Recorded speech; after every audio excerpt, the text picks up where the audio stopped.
こんにちは、トバログです。いや、久しぶりにですね、Android のスマートフォン購入しました。じゃんと。こちら、ドコモ版のサムスンのね、Galaxy S23 Ultra の、中古のね、モデルを購入したっていう感じですね。いやー、久しぶりだな、Galaxy。元気みたいな。最近はね、結構 iPhone メインで使ってたんですけど、最近ちょっとね、Android スマートフォンでやりたいことが出てきてしまいまして、購入したっていう感じですね。ちょっとじらす感じであれなんですけど、なんで Android スマートフォン今購入したのとか、なんでその中でも Galaxy なの？ Pixel Fold じゃないのみたいな話をちょっとね、雑談ベースな感じなんですけどしていこうと思います。それでは早速いってみましょう。Galaxy S23 Ultra。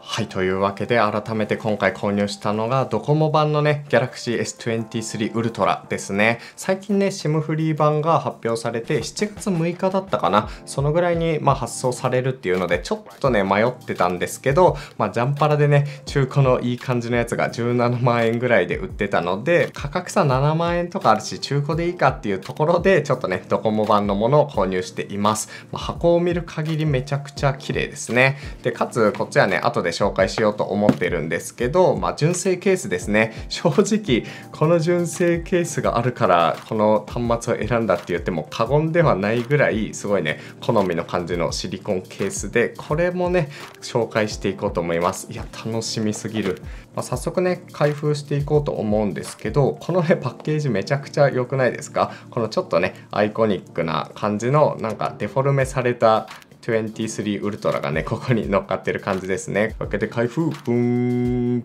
おお、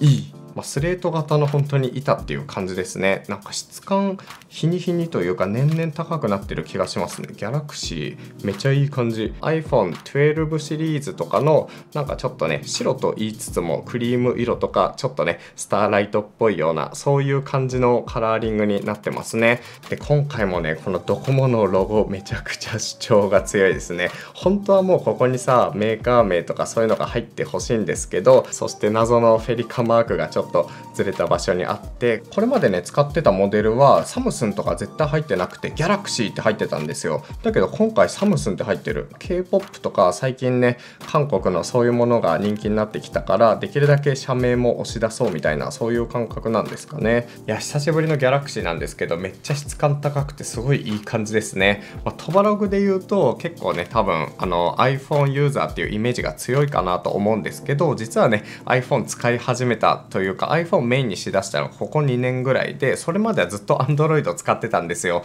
ちょっと前だとねマイクロソフトが出してる Surface Duo っていう折りたたみスマホとか、あとZ Fold 2っていうね Galaxy の折りたたみスマホを使ってたりしたので、それぶりっていう感じです。その時はねちょっと筐体がピンクで白があったらなっていう感じだったんですけど、23ウルトラはねちゃんとねホワイトというかクリーム系の色が出たのでこれはねありがたいですね。今回ねこのタイミングで Galaxy を購入した理由としてはやっぱりね最軽量の作業環境が構築できるからなんですよ。トバログそればっかやって本当に仕事してんのかよって感じなんですけど、趣味としてね仕事環境というか作業環境整えるのめっちゃ好きなんですよね。いろいろとね調べた感じだと Galaxy シリーズがね一番作業環境としては最適な気がしていて、理由一つがDeX モードって言ってディスプレイとかに接続するとそれがね、PC 的な画面で使える、デスクトップ的な感じで作業ができるっていうモードがあるんですね。で前からそれがあるのは知ってたんですけど、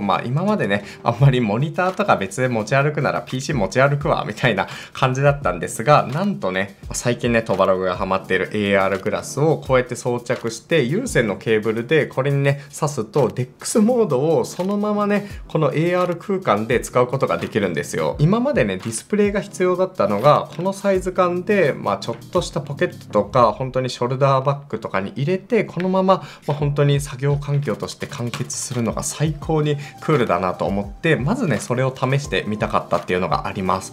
これがねやりたかったって感じですね。DeX に関しては Android スマートフォンの中でも Galaxy しかね対応してないというかオリジナルの機能なので、その中でもね Galaxy を選んだって感じです。でもう一つね重要な話としてはこれ X リアル Air っていうまたね違った AR グラスなんですけど、これをね、Galaxy と接続するとなんかビームみたいなのが出て、もう AR 空間の中でコンテンツ楽しんだりとか、ちょっとしたね調べ物とか作業ができるっていうのができるんですね。これ後から紹介するんですけど、これね限られた Android スマートフォンにしか対応してないんですよ。 DP オルトモードっていう、モードをね搭載してるものじゃないとダメで、それは何かっていうと、このね USB-C ポートから HDMI のね出力ができるっていう端末なんですね。それね Mac とかには確か対応してたんですけど、 Android スマートフォンだと、Galaxy とか Xperia とか Oppo とかかな、そういう限られた端末しか対応してなくて、現状はこういう iPhone とか、あと最近人気というかね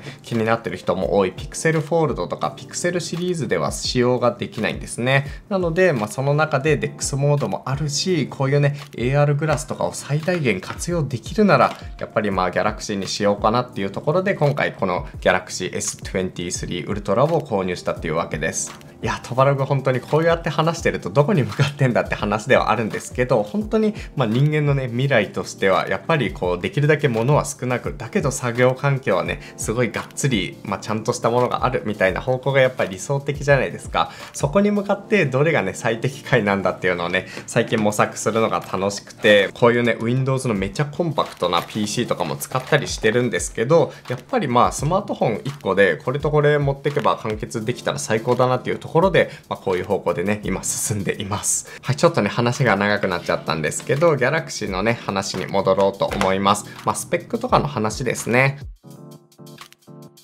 簡単にねスペックを紹介しておくと、スナップドラゴン8 Generation 2の 4Galaxy のモデルを搭載してます。だからクロック数とかそういうのが違うみたいで、よりねパワフルなものらしいですね。このね背面に2億画素のなんかカメラがついてるんで、そこのね画像処理とかをするためにつよつよの CPU を積んでるみたいですね。で Android は13ベースの OneUI5.1 っていうのを搭載していて、メモリはね 12GB、このストレージは256ギガです。オンラインストア版だと512ギガとか1テラとか選べて、SIM フリーモデルはねなぜか1テラ版しか選べないっていう感じなんですけど、いくつかある中で僕はそんなにがっつり内部ストレージを使うわけではないから、一番低い256にしたっていう感じですね。この辺のスペックに関してはそんなに多分皆さん興味ないと思うので、軽く触れる感じにしておこうと思います。一応ね表はここに貼っておきます。ディスプレイはね大きくて最高なんですけど、これは 6.8 インチの 3088×1440 の大型の有機 EL ディスプレイを搭載しています。いや結構ディスプレイでかくて綺麗ですよね。前面にバコンと出てくるのがすごい強い感じがします。でこれ指紋センサーが超音波式で内蔵されてるんですよ。なので、こうやってねタッチするだけでこの速度でこの指紋解除できるのめちゃくちゃいいな。これ最近ずっとね Android じゃなくて iPhone を使っていて、iPhone だとね最近Face ID しか使えないんですよ。マスクしてる時とかサングラスしてる時とかめっちゃ大変だったんですけど、 Galaxy だと本当にここタップするだけで解除できるので、 VR ゴーグルとかそういうのをつけた状態でも使いやすいのがかなりありがたい。で本体の一番下見てみると USB-C ですね。 DP オルトモードに対応しているので、このままね HDMI とかに挿すことができます。でかつここにペンが搭載されているので、最近ねGalaxy Note シリーズっていうのがなくなってウルトラシリーズに統合されたんですよね。なのでこの S ペンバッテリーいらずで近づけるだけでめっちゃ滑らかにねペンが書けるっていう、これがGalaxy Note シリーズのお家芸な感じなんですけど、ウルトラシリーズにね統合されたっていう感じですね。電子ノート用に普段ね僕が使ってるラミーのサファリもこれ同じ方式を使っているので、こんな感じでペン先のね形状とかちょっと違うんですけど書けます。これで書けるのすごい楽しい。これちょっとね後で詳しくこの辺は紹介していこうと思います。で背面のこのカメラですね。一番上が1200万画素 2.2F2.2 の超広角カメラ 13mm ぐらいのやつですかね。2億画素撮れるらしいです。2億画素、僕が今このね俯瞰で撮ってるカメラ3000万画素なんですけど、2億画素のF1.7 の広角カメラ、一番ね標準で使われるやつですね。でその下が1000万画素の F4.9 のねペリスコープ系でしたかね。10倍の望遠レンズが備わってます。これは何だろう、これは何かしらのセンサーだと思うんですけど、センサーが入っていて、その下フラッシュで、その下がね3倍望遠できるレンズですね。カメラ系はねギャラクシー S シリーズかなりこだわって作られてると思うんですけど、基本的には記録とか子供の写真を撮るとか、ちょっとしたねインスタのストーリーズに上げる動画を撮るとか、そういう風なところで使う感じですね。個人的にはねやっぱり iPhone に搭載されてるライダーセンサーがね備わってくれたら言うことなしなんですけど、一応ねそんな感じでございます。筐体に関してはそんなところですね。ギャラクシーって結構しばらくその銀河的なイメージでギラついた感じのねカラーリングが多かったんですけど、今回のモデルとか1個前ぐらいからかな、結構なんかね高級路線というか、ちょっとねこうシンプル寄りな方向で来ているので、その辺が結構ね買った理由というか、その選びやすくなった理由の一つでもありますね。このままね使ってもすごいいいんですけど、やっぱりね20万円近くするスマートフォンを裸で使って落としたらちょっと怖い、しかも中古だしなっていうのがあるので、今回はちょっとこういうケースを購入しています。いやこのケースめちゃくちゃ良くないですか？これ最近ね白ばっかなんで、部屋にこういうオレンジのものとか置いたりしてるんですけど、そのね感覚にちょっと近い感じでエマージェンシーカラーというか、差し色にねオレンジが入っているシリコンケースですね。これがあるからちょっとこの筐体を選んだぐらいの気持ちがあります。ぶっちゃけね Z フリップ4とかのこのねケースの方がすごいかっこいい、うわこれはもうファッションアイテムじゃんっていう感じなんですけど、DP オルトモードにね対応してなくて AR グラスでは使えないので、その辺はちょっとねしょうがない感じですね。次のモデルとかでもこのねZ フリップ破けちゃった、破けた。なんか次のモデルとかでね DP オルトモードフリップシリーズ対応してくれたら嬉しいですね。めちゃいい、想像以上にいい。わかるかな、このマットな質感でシリコンなんだけど、すごいね真っ白じゃなくてちょっとオフホワイト的な落ち着いたカラーリングなんですよね。うわこれいいぞ。これ裏側もねちゃんとマイクロファイバーで加工されていて、でこのままなんか装着するとこうやってねバンドで装着して使えるっていう、これはいいですね。早速装着します。ガチッと。いいじゃないですか。すごいいい感じ。いいですね。ものとしてすんごいマットな、言っちゃえばね消しゴムの新品の感じっていう素材感なので、ちょっと汚れとかにねどんな感じなのかって気になるところなんですけど、例えばジーンズのね色移りとか、カバンのね中のなんか塗装が移っちゃうとか、そういうのはちょっと気になるけど、このね雰囲気最高です。一応ケース自体の重さも測っておくと 55g なので、それなりに重いですね。普通のなんか軽いタイプのやつよりは倍ぐらい重かったりするんですが、バンドがついてる分安定感があるのでちょっと良しとしたいところ。もっとなんか白っぽいのかな。かわいい。これにしよう。いやめちゃくちゃ可愛い。 Z フォールド2の時はね真っピンクで本当にちょっともうデザインだけかなっていう感じだったんですけど、この23ウルトラのケースとこういうね純正の壁紙も合わせてすごいいい感じですね。こういうね組み合わせでちょっと真っ白いガジェットだけでね合わせてこうやって使うっていう用途を考えても、このケースがあると全然違いますね。最高。でこのね端末自体のレビューみたいなところはいろんな人がねもうすでにやってると思うので、そこは割愛して早速じゃあ AR グラスたちを使って DeX モードとか AR を楽しんだらどうなるかっていうのをちょっとね話していこうと思います。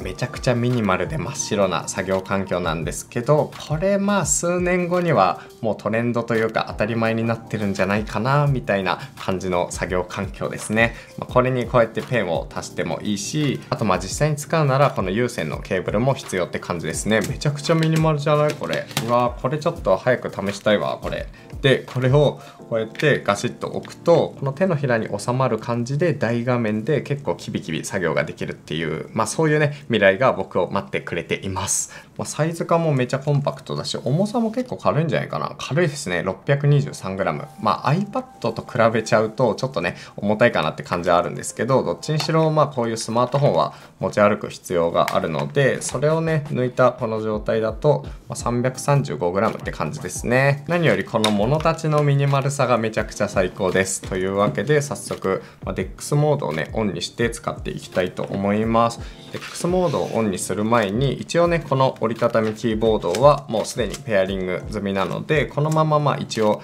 こうやって使うことも可能ですね。だけど文字がちっちゃい DeX モードできないっていうところで登場するのがこの、AR グラスというわけです。AR グラスはねエンリアルエアー、X リアルエアーとかでもいいんですけど、今回はこのねビチュア1の真っ白いモデルを使おうと思います。で今入力した状態でこれを装着すると、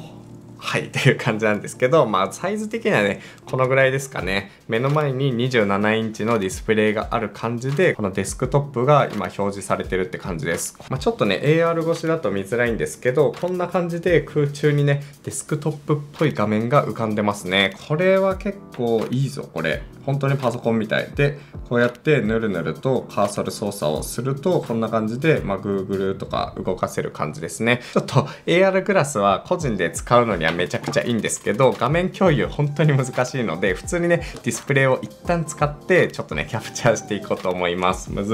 ちょっとねモバイルディスプレイ引っ張り出してきたんですけど、外部ディスプレイ接続するとほらこんな感じでこれデスクトップっぽくね映るんですよ。ちょっとね反射して見づらいかもしれないんですが、よいしょ、こんな感じだとちょうどいいかな。さっきも言った通りねこの DeX モード前から機能としては存在するんですが、やっぱりねこうディスプレイ持ち運んだり電源もね供給したりと、その辺がねめんどくさくて、ほとんどね使ってこなかったんですけど、やっとこの AR グラスとかで実用的になったことでかなり日の目を浴びそうというか、今後来そうなんじゃないかなっていう機能の一つって感じです。これすごいわ。見た目はね普通にデスクトップ PC っぽいんですけど、中身はそのまま Android スマホで、こういうね、デスクトップっぽい雰囲気になってるって感じですね。Chromebook とかに感覚めっちゃ近い気がします。で、試しにちょっと Google を開いてみるとこんな感じですね。UI としてはね PC とは違うんですけど、普通に PC みたいな画面で見ることができます。AR グラスでもほぼ同じ表記ですね。でこれをこっちに持ってくると、他の例えば Twitter を置くかとかで Twitter をこう2画面表示にしたりとか、最大ね5つぐらいまでの窓をこうやって置くことができるみたいですね。そんなに窓をたくさん開くことないと思うんですけど、例えばねこうやって Notion を開きながら、Google で検索したものをねこうやって、こっちにメモしていくとか、そういう使い方なら全然できそうです。普段ね僕作業するとき結構ね動画編集とかデスクトップ PC でやっちゃうので、割とこう調べ物とか動画のね構成考えるっていうのが外作業のメインになるんですけど、そのぐらいだったら全く問題なくできそうですね。これはテキストベースのデスクワーカーめっちゃ嬉しいよな。で今ねこのトラックパッド使ってるんですけど、実はねこの Galaxy のここのタッチパッドをトラックパッド化するっていう機能も備わっていて、よいしょ、ちょっと画面見づらいかもしれないんですけど、 DeX を起動しているとこういう感じのディスプレイになって、これをこうやって動かすとそのままこれトラックパッドとして使えるんですよ。見えてるかな。これちょっとねこっちの画面が見づらいかもしれないんですけど、これ最近友人のパラフに教えてもらった機能なんですけど、こんな感じで MacBook とかのトラックパッドに近いような感覚でこうやってねそれぞれ操作することができるんですね。しかもめちゃくちゃサクサク、これすごいわ。で一応ねペンが備わっているので、ペンを取り外すと一応ペンでもこうやって操作することができるみたいですね。ペンタブ代わりにも使えるのかな。アプリによってはできると思うんですけど、まだね試してないのでそこまでは分かりません。でファイルエクスプローラーとか普通にこうやって接続できて、これめっちゃいいよな。これ単体でちょっと動画撮りたいな今度。こうやって開くと、Chromebook 的な感じでこうねアプリ一覧が見られるっていうところですね。で例えばこんな感じで、いやタッチパッドやっぱスマートフォンだからめっちゃヌルヌルで使いやすいわ。こんな風にねパソコンで見てる感覚でこうね YouTube 動画とかも見られる感じですね。こうやって長押しとかでこう移動しつつ、こっちでノーションでねちょっと議事録取るとか、そういうね動画を見ながらノーションの方でメモを取ったりとか仕事をしたりっていうのも一応できます。実はこの動画を撮る前に3日間ぐらいねすでに DeX モードを試しているんですけど、最近のトバログの使い方としては、こうやってこのね AR グラスをここに接続して、でこれ自体がね DeX モードになるとトラックパッドになってくれるので、キーボードはね別途やっぱり必要になってくるから、こういう折りたたみで同じぐらいのサイズになるものをここに置いて、で本当にデスク上にはこれだけで、あとはねもう僕がこうやってグラスをかぶればこのまんまここにね作業環境として完結するっていうわけですね。これめちゃくちゃいいんですよ。これとこれねデスクに置いておくだけで割と本当にテキストベースのね作業が快適に行える環境がここで構築できるっていうのは本当に熱い。これ例えばね大きめのカバンとかじゃなくても、こういうゲームボーイ型のショルダーバッグみたいなのに全部こうやってね打ち込んで、今日はね作業するかどうかわかんないけどとりあえずこの環境あれば一応作業できるし、とりあえず持ってくかみたいな、そういう時でもこの感じで、持ち歩けるっていう感じですね。このねカバン自体はちょっといっちゃってるんですけど、例えばオブジェクツ IO のなんかこういう感じのねワイドショルダーみたいなのも売ってるので、そういうのと組み合わせてちょっとね使っていきたいなって感じがします。であとはこのね XReal と接続するとこのね Nebula っていうアプリが使えるんですよね。これはちょっとね軽くなんですけど紹介しておくと、ちょっとね AR グラスで動画撮るの難しいんですけど、例えばねこの Nebula っていうアプリがあって、これをね XReal と接続するとこんな感じで AR モードっていうのがあるので、これをね押すとよいしょこんな感じでこのね AR グラスとしても使えるんですね。これすごくないですか？こんな感じでホバーして AR のねコンテンツとかが楽しめるんですよね。実際ねあんまりまだコンテンツ揃ってないのでそんなにがっつり使えるっていうわけではないんですけど、例えばこれでこのねスマートフォンがコントローラーになるんですよ。スマートフォンをコントローラーにして、例えばこうやってなんかねこっち側でこう入力して、でこれで例えば調べて、こっちでね普通に Google 検索、こっちで Amazon のページを見る、でそしてこっちでねちょっと履歴とかを見るみたいな、そういうね3画面の使い方もすごいシームレスに行えるんですね。ただマウスが使えなくて、こうやってねこれをポインターにしてしか使えないので、作業デバイスとしてはやっぱりさっきの DeX モードで使うのが一番良さそうなんですけど、これもねどんどんねユーザーが増えてコンテンツが増えていけばね本当に使い勝手がいいデバイスとなっていくと思うので、その辺もめっちゃ楽しみですね。はい、というわけでねいろいろちょっと長くなっちゃったんですけど、Galaxy S23 Ultra を購入して、作業デバイスとしてね使っていきたいなっていう話をねしてみました。個人的にはね Vision Pro とかも本当に夢があって早く試したいなっていう感じなんですけど、現実的にはこのね 79g とかそのぐらいでこうメガネ型でねかけられて、それがすぐ作業環境になるっていうね未来もすんごいありだと思うので、この辺もね本当にいろいろと使って活用していきたいなと思っています。というわけで今回の動画終わりにしようと思います。気に入っていただけた方はぜひチャンネル登録お願いします。それでは次の動画でお会いしましょう。ともろぐでした。